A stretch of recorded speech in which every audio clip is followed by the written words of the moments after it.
찬송가 288장 찬송하심으로 목요일 새벽 기도회를 하나님 앞에 드리겠습니다.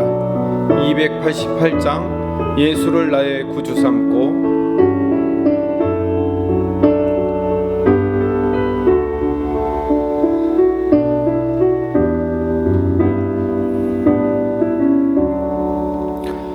예수를 나의 구주 삼고 성령과 피로써 거듭나니 이 세상에서 내 영혼이 하늘의 영광 누리도다. 이것이 나의 간증이요 이것이 나의 찬송일세.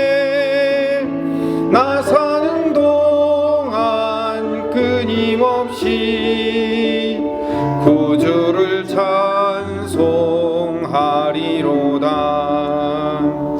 온전히 주께 맡긴 내 영 사랑의 음성을 듣는 중에 천사들 왕래하는 것과 하늘의 영광 보리로다.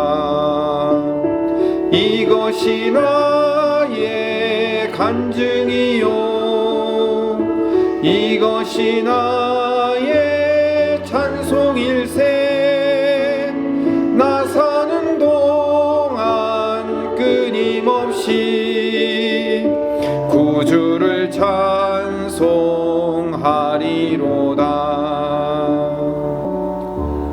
주 안에 기쁨 누림으로 마음의 풍랑이 잔잔하니 세상과 나는 간 곳 없고 구속한 주만 보이도다. 이것이 나의 간증이요 이것이 나의 찬송일세.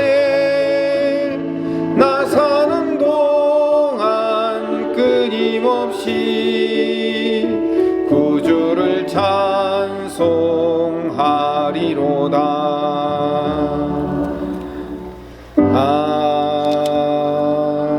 아멘. 기도하겠습니다. 치유와 회복을 주시는 여호와 라파의 하나님, 코로나19로 말미암아 고통받는 이 땅에 하나님의 놀라운 치유와 회복을 허락하여 주시옵소서. 두려움과 우울함과 염려에 사로잡히지 않도록 주님께서 우리의 마음을 지켜주시옵소서. 코로나로 말미암아 경제적인 어려움을 겪고 있는 사람들에게 하나님 위로와 평안과 회복을 허락하여 주시며 주님이 해결해 주실 것이라는 믿음과 담대함을 갖게 하여 주시옵소서. 진노 중이라도 긍휼을 베풀어 주시어 교회가 다시 교회 역할을 감당할 수 있도록 주님께서 교회를 다시 살리시고 세워 주시옵소서. 늘 하나님의 치유와 회복을 기다릴 뿐입니다.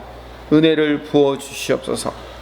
오늘부터 또 시작되는 고린도전서의 말씀을 통하여서 우리가 사도 바울을 통하여서 바라보는 예수 그리스도를 깨달아 발견하고 예수 그리스도와 동일한 삶을 살아가는 우리 되게 하여 주시옵소서.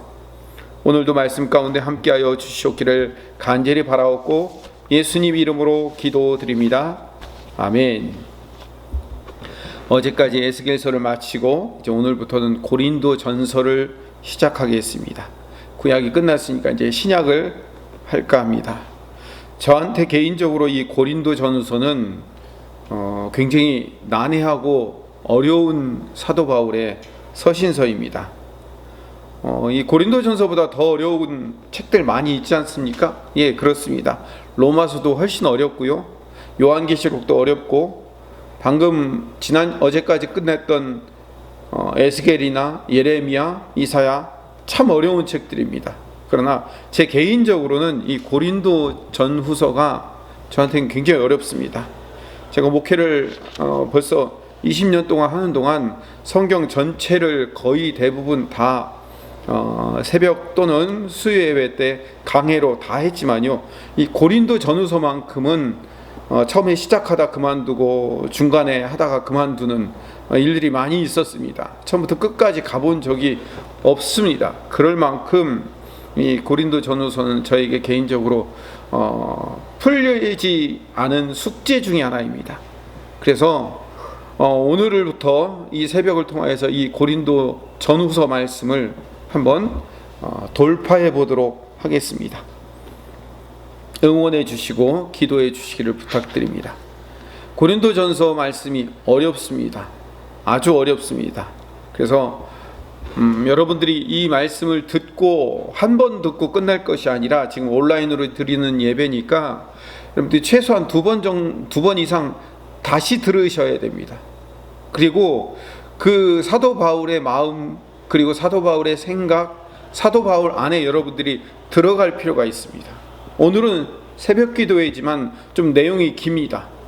원래는 어제 수요 예배에 올려야 되는데 수요 예배를 올리지 않고 이 고린도전서 말씀을 수요 예배 분량만큼 조금 길게 준비를 했습니다. 여러분들 오늘 새벽 기도회지만 조금 길게 말씀을 들어가 보도록 하겠습니다. 고린도전서 1장 1절부터 3절까지의 말씀을 같이 읽어보도록 하겠습니다. 신약성경 263쪽 같이 읽읍시다. 고린도전서 1장 1절부터 3절까지의 말씀 같이 읽겠습니다. 하나님의 뜻을 따라 그리스도 예수의 사도로 부르심을 받은 바울과 형제 소스데네는 고린도에 있는 하나님의 교회 곧 그리스도 예수 안에서 거룩하여지고 성도라 부르심을 받은 자들과 또 각처에서 우리의 주 곧 그들과 우리의 주 되신 예수 그리스도의 이름을 부르는 모든 자들에게 하나님 우리 아버지와 주 예수 그리스도로부터 은혜와 평강이 있기를 원하노라. 아멘. 오늘은 서론 말씀입니다. 오늘 1절부터 3절까지의 말씀은 고린도 전서를 쓰면서, 그러니까 사도 바울이 고린도 교인들에게 첫 번째 편지를 쓰면서 하는 인사말입니다. 그냥 우리는 인사말이기 때문에 그냥 인사말로 휙 읽고 지나갈 수도 있습니다. 그러나 사도 바울은 그 인사말 안에서 사도 바울이 하고 싶은 이야기가 있고요, 이 인사말 안에서 고린도 전후서 전체를 꿰뚫을 수 있는 주제가 흐르고 있다는 것을 기억해야 됩니다. 바울이 오늘 1절에 예수의 사도로 부르심을 받았다라고 자기 자신을 정의합니다. 나는 예수님의 사도야. 하나님의 뜻을 따라 예수님의 사도로 나는 부르심을 받았어 라고 자기 자신을 정의하고 있어요. 또 이어서 예수 그리스도 안에서 거룩하여지고 성도라 부르심을 받은 자들, 고린도 교회 당신들도 성도인데 이 성도도 내가 사도로 부름받은 것과 똑같이 당신들도 하나님의 부르심을 받은 자들인 거야 라고 이야기를 하고 있어요. 그러니까 1절과 2절 말씀이 병행되고 있어요. 바울이 사도로 부르심을 받은 것과 고린도 교인들이 성도로 부르심을 받은 것은 똑같은 부르심을 받은 것이다 라고 얘기하는 거예요. 이걸 시작부터 강조하고 있는 겁니다. 바울과 성도들이 같은 부르심을 받았어요. 물론 그 부르심의 종류는 약간 다를 수 있습니다. 바울은 사도로 부르심을 받았고 고린도 교인들은 성도로 부르심을 받았지만 결국 이 부르심은 하나님으로부터 온 같은 부르심이다. 이게 1절과 2절의 말씀이에요. 그런데 사도 바울이 자신이 사도로 부르심을 받았다라는 것을 왜 첫 번째 이야기하고 강조하고 이걸 인사말로 시작을 했을까요? 계속해서 이제 사도 바울의 고린도 전후서를 읽어보면 알겠지만 바울은 이 고린도 교회를 사도 바울이 세웠습니다. 그런데 그러니까 초대 목사님이셔요. 개척교회 목사님이셔요. 개척하신 목사님이에요. 고린도 교회를 개척하신 목사님이 사도 바울 목사님이신 거예요. 근데 바울은 자기가 고린도 교회를 세웠는데 그 고린도, 지금은 이제 멀리 떠나 있어요. 에베소 교회에 가 있어요. 추정상, 학자들의 추정상으로는 에베소에서 이제 고린도 교인들을 향하여 편지를 쓴 겁니다. 그런데 이 고린도 교인들이 자기들을 전도해서 고린도 교회를 세워주신 이 초대 목사님이신 사도 바울을 심각하게 공격을 하고 있었어요. 뒤이어서 계속 보겠지만 고린도전서 1장 11절에서 12절에 보면 고린도 교회가 네 파로 나뉘어서 서로 싸워요. 바울파, 아볼로파, 게바는 베드로죠. 베드로파, 그리스도파 해가지고 분파를 만들어가지고 서로 자기가 잘났다고 싸우고 있어요. 이 성격의 사색당파가 나오는 거예요. 그 분란 가운데서 이 사도 바울은 나는 사도로 부르심을 받았다, 하나님으로부터 부르심을 받았다라는 사도 바울의 권위에 대해서 지금 설명을 하고 있는 거예요. 왜냐하면 그 권위에 도전을 받고 있기 때문에 그런 거예요. 사도의 권위가 통째로 흔들리고 있어요. 그렇게 흔들리고 있다는 얘기는 고린도 교회에 그동안 개척해서 가르쳤던 모든 사도 바울의 복음이 통째로 흔들린다는 얘기예요. 쉽게 얘기하면 이거예요. 우리를 개척해 주셨던 그 바울 초대 목사님이 좀 이상한 거 아니야? 정식 목회자 아닌 거 아니야? 라고 얘기를 하는 거예요. 그때 사도 바울이 한 얘기야. 나 정식 목회자 맞아 라고 얘기하는 거예요. 우리식으로 표현하면 그게 1절의 인사말인 거예요. 하나님으로부터 부르심 받은 나 정식 목회자야 라고 이야기하는 거죠. 그래서 3절에 인사말로 계속 이렇게 마무리를 합니다. 하나님 우리 아버지와 주 예수 그리스도로부터 은혜와 평강이 있기를 원하노라. 근데 이거 인사말로 읽지 말아야 돼요. 이 안에는요, 하나님과 예수님으로부터 나오는 은혜, 평강, 여기 말하는 평강은 샬롬이에요. 평화, 평강, 화평 다 샬롬이에요. 하나님으로부터 나오는 은혜, 예수님으로부터 나오는 샬롬, 평강, 이것이 내가 사도로 부름받은, 당신네 고린도 교인들이 성도로 부르심을 받은 근거다라고 얘기를 하는 거예요. 고린도 교인들에게 중요한 인사말이 되는 거죠. 천천히 설명을 해보겠습니다. 사도 바울 자신이 사도로 부름을 받은 것이나 고린도 교인들이 성도로 부르심을 받은 것은 부르심을 받았어요. 제가 하겠습니다 하고 달려간 게 아니라 하나님이 불러주신 거예요. 그걸 은혜라고 얘기한 겁니다. 하나님이 주신 샬롬 덕분에 이런 일이 일어난 거예요. 사도이든 성도이든 부르심을 받았다라는 것은 하나님으로부터 은혜가 부어졌기 때문에 내가 그걸 받아들인 거다라는 것은, 그것이 내가 사도라거나 내가 성도라는 것이 인간적인 조건이나 자격으로 설명할 길이 없다는 것을 이야기하는 겁니다. 그러니까 내가 사도로 부름받을 만한 짓을 했거나 성도로 부름받을 만한 자격과 조건을 갖추었기 때문에 하나님이 너는 할만하겠네, 너는 될만하겠네라고 점 찍어서 그에게 주신 것이 아니라 하나님의 일방적인 은혜예요. 어떤 조건이나 자격이 있었던 게 아니라고요. 이게 사도의 또는 성도의 부르심의 원리인 거죠. 왜 부르심의 원리를 인사말로 썼는지에 대해서 우리가 추적을 해야 돼요. 어렵죠? 어렵지만 여러분들 잘 귀담아 들으셔야 돼요. 그래서 제가 어렵기 때문에 두세 번 반복해서 들으라는 겁니다. 바울이 사도 직분을 받았다는 사실, 요즘식으로 쉽게 제가 설명을 해봅시다. 그러니까 김성민 목사가 목회자로 부름을 받아서 목사가 되었다, 제가 저 목사 되겠습니다 라고 출발한 게 아니라 하나님이 일방적으로 저를 이렇게 끌고 간 거예요. 이렇게 그래서 끌려왔다, 이런 의미가 되는 거예요. 사도 바울로 하면. 그럼 이게 왜 문제가 되는 겁니까? 사도 바울이 그렇게 사도로 부르심을 받았는데 고린도 교인들이 왜 여기서 문제를 제기하냐면, 사도 바울의 외적인 면에서 사도 바울이 사도답지 않았다는 생각을 갖고 있는 거예요. 고린도 교인들이. 사도 바울은 고린도 교회를 세우고 그리고 거기서 잠깐 목회를 하다가 떠나서 다른 목회자들이 와서 계속해서 목회를 하는 겁니다.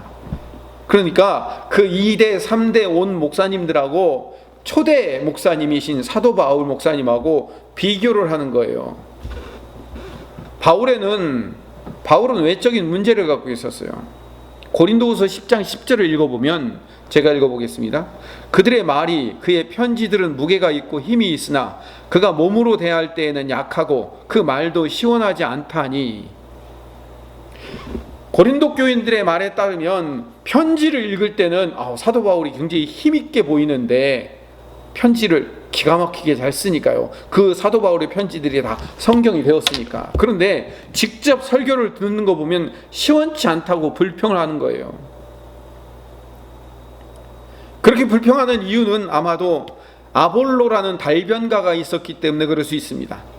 바울의 동역자이기도 한 이 아볼로는요, 성경 지식이 아주 뛰어난 웅변가이며 달변가였어요. 그래서 고린도전서 1장 5절, 여러분 가까우니까 찾아봅시다. 1장 5절을 봅시다. 시작. 이는 너희가 이 안에서 모든 일 곧 모든 언변과 모든 지식에 풍족함으로. 고린도 교인들은 언변과 지식이 풍족해요. 쉽게 얘기하면 고린도 교인들은 잘났어요. 그 잘난 고린도 교인들에게 달변과 아볼로가 딱 맞는 거예요. 궁합이 맞는 거예요. 근데 바울은요, 말을 잘 못해요. 어눌하게 말을 해요. 편지들은 무게가 있고 힘이 있으나 그가 몸으로 대할 때는 약하고 말도 시원치 않으니. 말도 잘 못하는 거예요. 근데 바울은요, 스스로 가시라고 불리우는 질병도 있었어요. 어떤 사람은 그걸 안질이라고 얘기하기도 하고 어떤 사람은 간질이라고 얘기를 하기도 해요. 근데 사도 바울이 맨날 병 앓고 있죠. 말도 잘 못하죠. 그러니까 사도답지 않다라고 고린도 교인들이 깎아내리는 거예요. 그런 소문이 들리기 시작해요. 그래서 교회가 네 파로 나뉘어서 싸우는 거예요. 그래도 우리 개척해 주신 사도 바울 선생님의 뜻을 따라야지. 바울파가 있고요. 저렇게 말 잘하는 저 아볼로 선생님 말씀 따라가야 된다. 아볼로파가 있고, 베드로가 잠깐 왔다 갔어요. 베드로가 예수님 제자 아니냐? 베드로파가 필요. 이것도 저것도 아닌 사람들은 그리스도파다라고 해가지고 우리는 다른 그런 파 필요 없다. 그래가지고 자기들끼리 또 따로 해가지고 그렇게 파를 만들어 싸우는 거예요. 사도 바울이 또 도전을 받은 두 번째 이유는, 바울이 굉장히 자존심 상하는 소리를 들었어요. 뭐냐면 바울이 그렇게 각 교회를 다니면서 교회를 개척하고 하는 것은 다 밥 먹고 살려고 그러는 거다, 이런 얘기를 들었어요. 참 기분 상하는 얘기죠. 목회자로서 먹고 살려고 목회한다. 전도해서 교회 잘 성장시켜서 잘 먹고 잘 살려고, 교회가 성장하면 목회자가 잘 먹고 잘 사니까 라고, 그런 얘기 들으면요 굉장히 자존심 상하는 거예요. 저도 자존심 상하죠. 그런 얘기 들으면. 고린도전서 9장 11절부터 15절까지의 말씀을 읽어봅시다. 고린도전서 9장 11절에서 15절. 우리가 너희에게 신령한 것을 뿌렸은즉 너희가 육적인 것을 거두기로 과하다 하겠느냐. 다른 이들도 너희에게 이런 권리를 가졌거든 하물며 우리일까 보냐. 그러나 우리가 이 권리를 쓰지 아니하고 범사에 참는 것은 그리스도의 복음에 아무 장애가 없게 하려 함이로다. 성전의 일을 하는 이들은 성전에서 나는 것을 먹으며 제단에서 섬기는 이들은 제단과 함께 나누는 것을 너희가 알지 못하느냐. 이와 같이 주께서도 복음 전하는 자들이 복음으로 말미암아 살리라 명하셨느니라. 그러나 내가 이것을 하나도 쓰지 아니하였고 또 이 말을 쓰는 것은 내가 이같이 하여 달라는 것이 아니라 내가 차라리 죽을지언정 누구든지 내 자랑하는 것을 헛된 대로 돌리지 못하게 하리라. 나 그런 얘기 듣기 싫어서 교회 개척하고 교회 성장시켜서 먹고 산다라는 얘기 듣기 싫어서 자비랑 선교사로 텐트 만들어서 고린도 교인들에게 월급 안 받고 지금까지 내가 목회하지 않았냐라고 변명하는 거예요. 실제로 당시 종교 교사들은요, 이게 신비한 지식이다 그래가지고 이거를 발견하고 이거를 얻어야지 너희가 그 신비한 세계로 들어갈 수 있다라고 영지주의자들이 그 신비한 지식을 팔고 다니는 거예요. 지식을 팔고 다녔어요. 그런 고린도 교인들의 공격에 대해서 사도 바울이 1절에 정답을 얘기하는 거예요. 내가 사도가 된 것은 하나님의 뜻을 따라 부름받은 거야. 그거는 은혜야 라고 말하는 거예요. 다시 말하면 이 얘기는 뭐냐면 그 고린도 교인들이 사도 바울은 사도답지를 못해, 목회자답지를 못해, 왜 사람이 저런지 모르겠어, 말도 못하고, 제가 사도 바울은 저 교회 개척하고 다니고 하는 거 보면 다 돈 벌려고 하는 거 아니야? 라는 비난, 공격, 이런 얘기에 대해서 사도 바울이 하는 정답은 나는 하나님으로부터 부름받은 일이야. 그거는 내가 하려고 해서 한 게 아니고 하나님이 내게 주신 은혜로 이 자리에 서 있는 거예요. 그렇게 답하는 거예요. 쉽게 말하면 자기를 공격하는 이 고린도 교인들에게 만족할 만한 답을 못 주겠다, 이런 의미나 마찬가지입니다.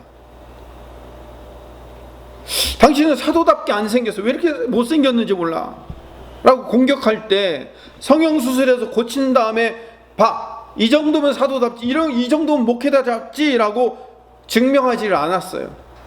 말을 못한다고 왜 이렇게 설교를 못해, 왜 이렇게 말을 못해 라고 할 때 웅변학원 다녀서 말을 잘함으로 말미암아, 아볼로의 그 웅변술을 배움으로 말미암아 내가 이렇게 잘하니까 내가 사도다라는 것을 증명하지를 않았어요. 나 그냥 이 모양대로 사는데, 이렇게 이 모양대로 사는 것 자체가 하나님의 은혜고, 내가 말을 못할지라도, 내가 병에 걸려서 지질공상으로 살지라도, 이렇게 내가 사도로 그럴지라도 내가 사도로 부름받은 것은 하나님의 은혜고 하나님이 나를 여기에 세워주셨기 때문에 이렇게 사는 거야 라고 답을 한다는 얘기죠. 심지어는 고린도 교회들은요, 은사도 많았어요. 1장 7절에 보면 너희가 모든 은사에 부족함이 없이, 고린도 교인들은요 은사도 많았어요. 나중에 고린도 교인들의 은사를 잘 사용할 수 있는 법을 사도 바울이 가르치거든요. 후반부에 가면 그들은 은사가 많았기 때문에 자기들의 은사를 막 서로 자랑하고 그 은사들이 서로 충돌하고 싸우고 이런 일이 생겼어요. 그만큼 은사가 많았다는 거예요. 은사를 가지고 자랑하고 다녔어요. 은사가 많고 은사를 가지고 자랑하고 다닐 정도로 고린도 교회의 은사가 풍부하다는 얘기는 뭐예요? 그게 공격의 대상이 될 수도 있어요. 공격의 걸림돌도 될 수 있는 거예요. 아니, 성도인 우리도 이런 은사를 갖고 있는데 사도 바울은 어떻게 그런 은사도 없대? 라고 은사가 없다는 것을 공격하고 있는 거예요. 그때 사도 바울이 이렇게 얘기합니다. 고린도 교인 당신들이 받은 은사는 내가 부름을 받은 것처럼 당신들도 성도로 부름을 받지 않았냐, 하나님으로부터. 그렇기 때문에 하나님으로부터 온 은사도 하나님으로부터 온 것이다. 하나님으로부터 받은 것이 은사다. 하나님이 주시지 않으면 받을 수 없는 것이 은사지 않느냐라고 정답을 얘기합니다. 고린도 교인들은 마치 자기들이 받아 누리고 있는 이 은사를 원래부터 가지고 있는 것 양 자랑하면서 너는 왜 이런 것도 없냐라고 조롱하고, 심지어는 은사가 있네 없네 크네 작네 하면서 서로 은사를 가지고 싸우는 거예요. 아니, 하나님으로부터 은혜로 받은 건데, 공짜로 주어진 건데 그걸 가지고 서로 싸우고 있는 거예요. 심지어는 자기들에게 복음을 전해주고 교회를 개척해준 사도 바울에게까지도 당신은 왜 이런 은사도 없어? 라고 물어보는 거죠. 거기에 대해서 바울이 너희들이 받은 은사는 모두 하나님으로부터 받아 가진 건데 니네들이 스스로 만든 게 뭐가 있냐? 하나님으로부터 다 받은 건데 왜 그걸 가지고 자랑하냐? 라고 얘기하는 거예요. 사도 바울이 고린도전서 4장 6절에서 8절에 이렇게 지적하고 있습니다. 고린도전서 4장 7절 8절 읽어봅시다. 7절 8절. 누가 너를 남달리 구별하였느냐? 내게 있는 것 중에 받지 아니한 것이 무엇이냐? 내가 받았은즉 어찌하여 받지 아니한 것 같이 자랑하느냐? 너희가 이미 배부르며 이미 풍성하여 우리 없이도 왕이 되었도다. 우리가 너희와 함께 왕노릇하기 위하여 참으로 너희가 왕이 되기를 원하노라. 나중에 설명드리겠습니다. 이 본문은 다 하나님으로부터 거저 받은 건데 그걸 가지고 자기들이 마치 왕처럼 군림해서 그 은사들을 마치 자기들 것 나눠주는 것 마냥 그렇게 은사들을 관리하고 있는 너희들의 그 모습이 한심하다라고 지적하고 있는 장면인 거예요. 결국 고린도 교인들은요, 바울의 외적인 모습 때문에 사도답지 않다고 바울을 배척하려고 한 거예요. 그래서 바울이 그 고린도 교인들에 대한 생각, 그들의 공격에 대해서 답을 한 편지가 바로 오늘부터 읽을 고린도 전서의 말씀인 거예요. 그러니까 고린도 전서의 말씀은요, 쉽지 않다는 얘기가, 내용이 쉽지 않다라는 그런 의미도 있지만 개척하신 목사님과 싸우고 있는 성도들과의 불편한 관계를 놓고 출발하고 있는 거예요. 바울의 답의 시작은 1절입니다. 나를 사도로 부르시는 분은 하나님이시다. 그분이 나를 왜 이렇게 불렀는지는 나도 잘 몰라요. 여러분들은 내가 좀 못났고, 내가 좀 이상하고, 내가 맨날 병들고, 내가 맨날 고통당하고, 잡혀가고, 매맞고, 사람들에게 고난당하는 이 모습이 불만스러운 것처럼 보일지 모르겠지만 이건 내 책임이 아니에요. 나도 거기에 대해서 변명할 방법이 없어요. 하나님의 은혜예요. 하나님의 은혜로 내가 이렇게 부름받아 이렇게 살고 있는 겁니다. 말 못하고 주변머리 없고 병도 깃고 생긴 것도 이상하고, 그래도 내가 부름받아 사도로 세워진 것은 하나님의 은혜일 뿐입니다 라고 대답하는 것이 1절의 말씀이에요. 이 바울의 부르심에 대한 변호를 읽으면서 2절에 성도들도 마찬가지라는 거예요. 성도로 부르심을 받은 것도 같은 원리를 갖고 있는 겁니다. 성도는 바울이 사도로 부르심을 받은 것과 동일하게 베드로전서 2장 9절의 말씀에 따라 택하신 족속이요 왕같은 제사장들이요 거룩한 나라요 그의 소유된 백성이 된 것은, 바울이 사도 직분을 받은 것과 똑같이 성도들이 그리스도의 제자로서 하나님의 자녀로서의 거룩하고 영광스러운 직분을 받은 것은 하나님의 은혜인 거예요. 에스겔서 마지막 부분에 제가 강조했던 것처럼 우리는 성전이에요. 우리 안에 하나님이 계시는 거예요. 하나님의 영광이 여기에 임재하고 있어요. 우리가 교회란 말이에요. 우리 안에 성령님이 계셔요. 이것이 하나님의 은혜로 내가 여기에 부르심을 받아 서 있는 거예요. 내가 그럴 수 있는 자격이나 조건을 갖추었기 때문이가 아니라 하나님의 은혜로 이 자리에 있는 거예요. 우리 이럴 때 이런 질문을 하게 되죠. 우리가 하나님의 자녀고 세상의 빛과 소금의 역할을 감당할 예수님의 제자라면 우리 좀 폼나게 만들어 주셔야 되는 거 아닙니까? 우리 좀 돈이 좀 많아야 되는 거 아닙니까? 세상 사람들보다 지위가 높고 세상 사람들보다 훨씬 더 잘나가지고 세상 사람들을 다스리고 그들을 통치하는 수준이 돼야지 그들이 무시하지 않고 그들이 예수님을 무시하지 않는 거 아닙니까? 왜 사람들한테 우리가 욕먹어야 되고, 우리가 못생겼다고, 우리가 지식이 없다고, 우리가 병들었다고, 우리를 무시하고, 당신들 왜 그래요? 왜 그 모양밖에 못 돼요? 라고 공격할 때, 왜 목사가 목사답지 못해요? 왜 장로가 장로답지 못해요? 왜 그리스도인이 그리스도인답지 못해요? 라고 공격해 들어올 때, 우리 그거밖에 안 될지라도 우리를 여기로 불러 세워 주신 분은 하나님이시고 하나님의 은혜로 우리가 서 있습니다 라고 대답할 수밖에 없다는 거예요. 고린도 교인들은요, 바울을 계속 공격해요. 당신이 사도라면, 하나님으로부터 부름받은 사도라면 왜 당신은 맨날 그렇게 핍박당합니까? 왜 그렇게 실패를 많이 합니까? 왜 그렇게 약하고 병들었어요? 왜 이렇게 말을 못해요? 왜 그렇게 힘있게 강력하게 능력있게 왜 행동하지 못해요? 라고 지금 공격하는 거예요. 고린도 교인들이 그 공격을 듣고 지금 편지를 쓰는 거니까. 그 공격에 대한 대답이 고린도전서 4장 9절에서 13절의 말씀입니다. 찾아서 읽어봅시다. 고린도전서 4장 9절에서 13절 말씀 같이 읽읍시다. 내가 생각하건대 하나님이 사도인 우리를 죽이기로 작정된 자 같이 끄트머리에 두셨음에 우리는 세계 곧 천사와 사람에게 구경거리가 되었노라. 우리는 그리스도 때문에 어리석으나 너희는 그리스도 안에서 지혜롭고 우리는 약하나 너희는 강하고 너희는 존귀하나 우리는 비천하여 바로 이 시각까지 우리가 주림이고 목마르며 헐벗고 매맞으며 정처가 없고 또 수고하여 친히 손으로 일을 하며 모욕을 당한 즉 축복하고 박해를 받은 즉 참고 비방을 받은 즉 권면하니 우리가 지금까지 세상의 더러운 것과 만물의 찌꺼기같이 되었도다.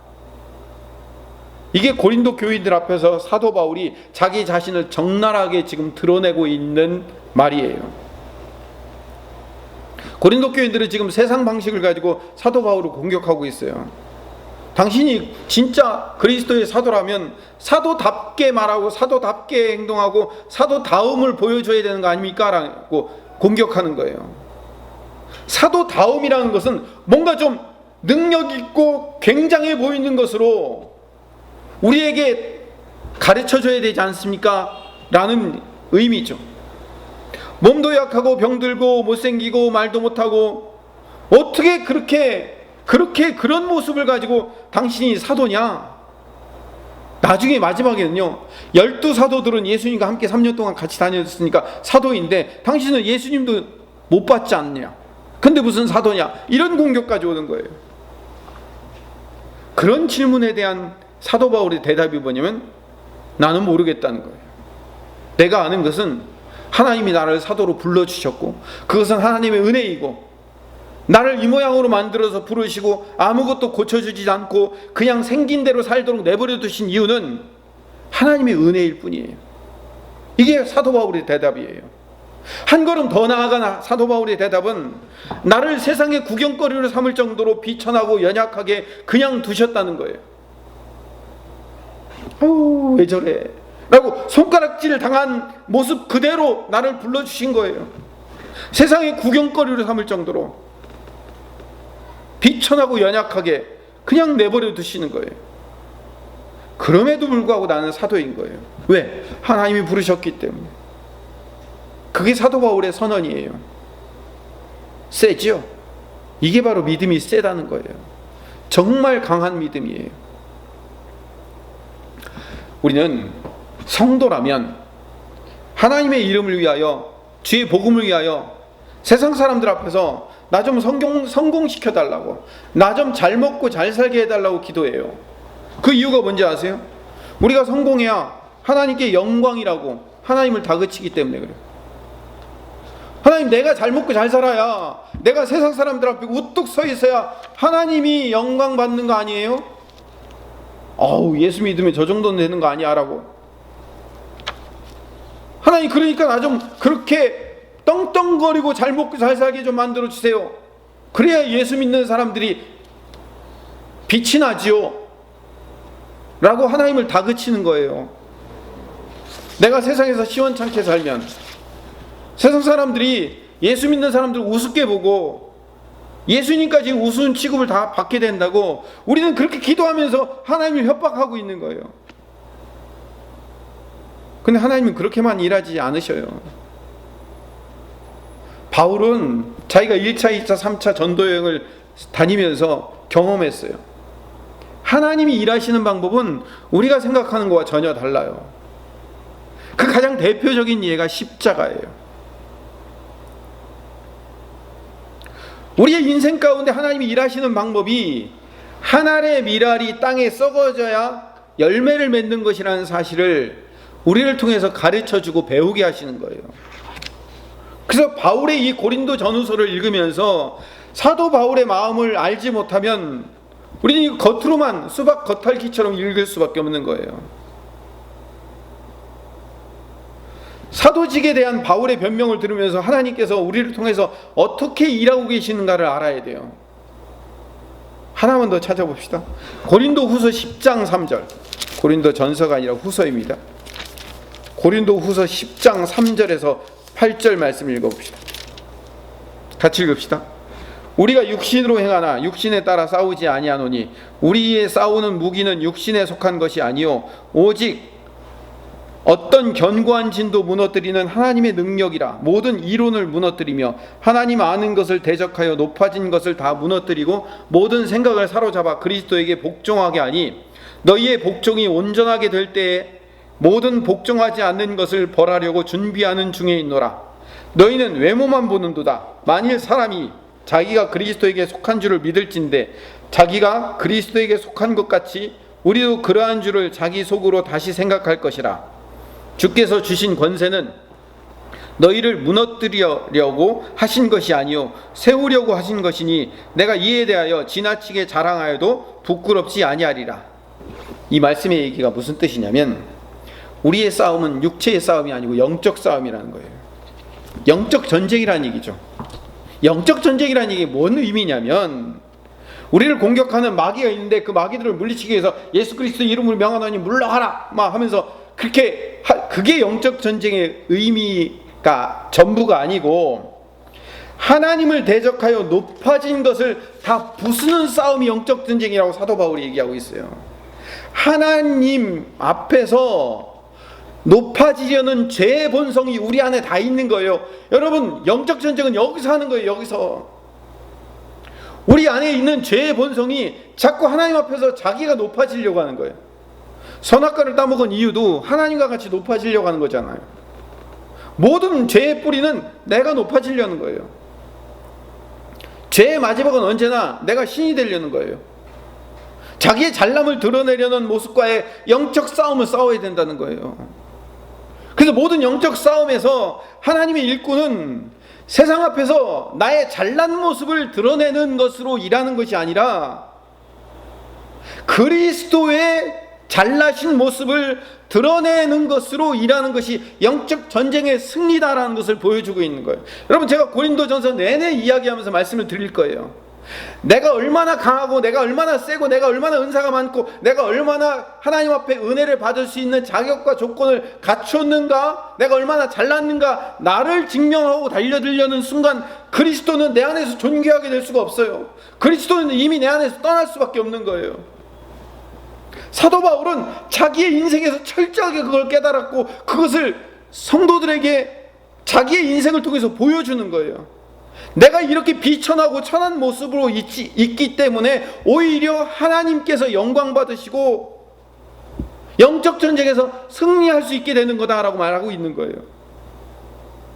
내가 어떤 모습으로 있든지 하나님이 결국 승리를 쟁취하실 것이라는 믿음으로 살아가고 있는 사도 바울이 지금 보여야 되는 거예요.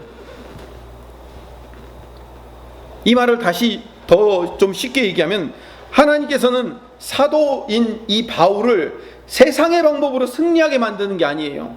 말도 화려하고 막 잘났고 가마리엘 문화생으로서 아주 멋지게 사람들에게 달변으로 막 사람들을 그들의 마음을 뜨겁게 만들어가지고 그들로 하여금 그 복음을 듣고 막 베드로가 한 번 설교할 때 3,000명이 회개했던 것처럼 막 그런 막 은사가 있어갖고 가는 곳마다 막 교회들이 벌떡벌떡 일어나고 그런 방법으로 일하는 것이 아니라 그렇게 형통하고 복된 방법으로 맨날 승리만 주어서 일하게 만드시지 않고 때로는 남들 앞에서 우스운 꼴로 보여지고 이상하고 안된 모습으로 보여질지라도 주님이 전부이며 주님이 드러나며 주님만으로 만족한다고 고백하는 진짜 승리가 사도 바울 안에서 경험되어지고 그것이 성도들에게 경험되어지도록 가르쳐야 되는 것이 사도 바울의 사명인 거죠.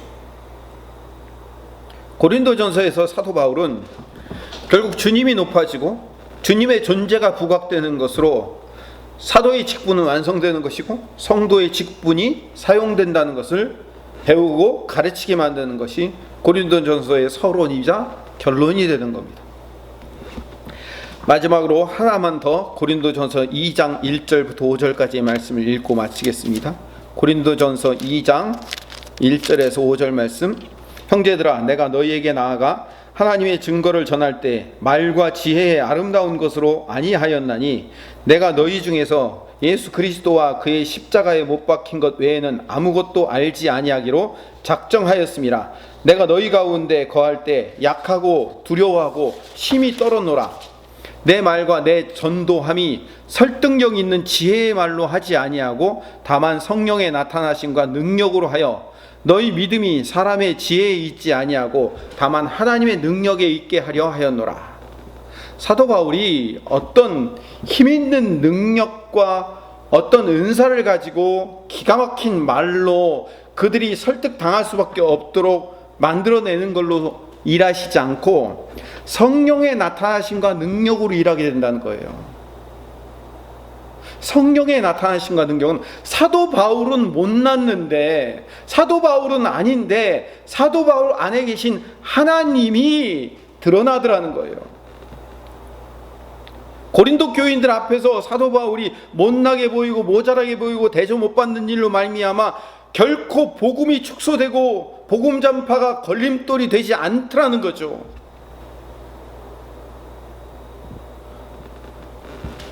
기고만장했던 사도 바울, 가마리엘 문화생으로서의 그 대학자 바울, 자기가 배운 그 지혜와 철학과 사상만으로도 한 시대를 풍미할 수 있었던 대학자였던 그 사도 바울이 자기가 가지고 있던 그 모든 것을 다 배설물로 여기고 하나님 앞에 납작 엎드려서 자기가 전도한 교인들에게 못났느니 말을 못하느니 가짜 아니냐는 등 그런 질문을 받고서도 이건 하나님의 은혜로 내가 부르심을 받아 서 있는 것뿐이다라고 밖에 대답 못하는 그 자리에서 기쁨과 즐거움으로 항복하고 순종하며 맞으라면 맞고 죽으라면 죽고 갇히라면 갇히는 것으로 순종하는 것으로 자기가 주님 앞에 항복하고 있다는 사실로 결국 예수 그리스도가 드러나고 복음이 드러난다는 거예요.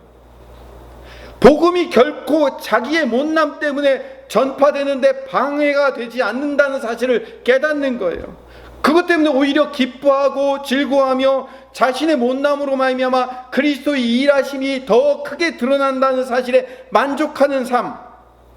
그렇기 때문에 예수 그리스도 이외에는 바울의 인생에 어떠한 소원도 없고 어떠한 미련도 없고 어떠한 관심도 없는 그런 삶을 사는 오직 그리스도만으로 충분한 삶. 이게 센 믿음인 거예요. 우리 성도들이 여기까지 가셔야 되는 거예요. 고린도 전후서는 이거를 목표로 하고 있습니다. 어렵습니다. 쉽지 않은 길입니다. 힘듭니다. 그러나 우리가 하나님의 은혜로 부름받아 쓴 자들이기 때문에, 하나님의 은혜로 부름받아 세워진 자들이기 때문에 오직 하나님의 은혜로만 출발할 수밖에 없다는 사실을 깨닫는 고린도 전후서를 읽어가는 하나님의 귀한 백성들 되시기를 간절히 소망합니다. 기도하겠습니다.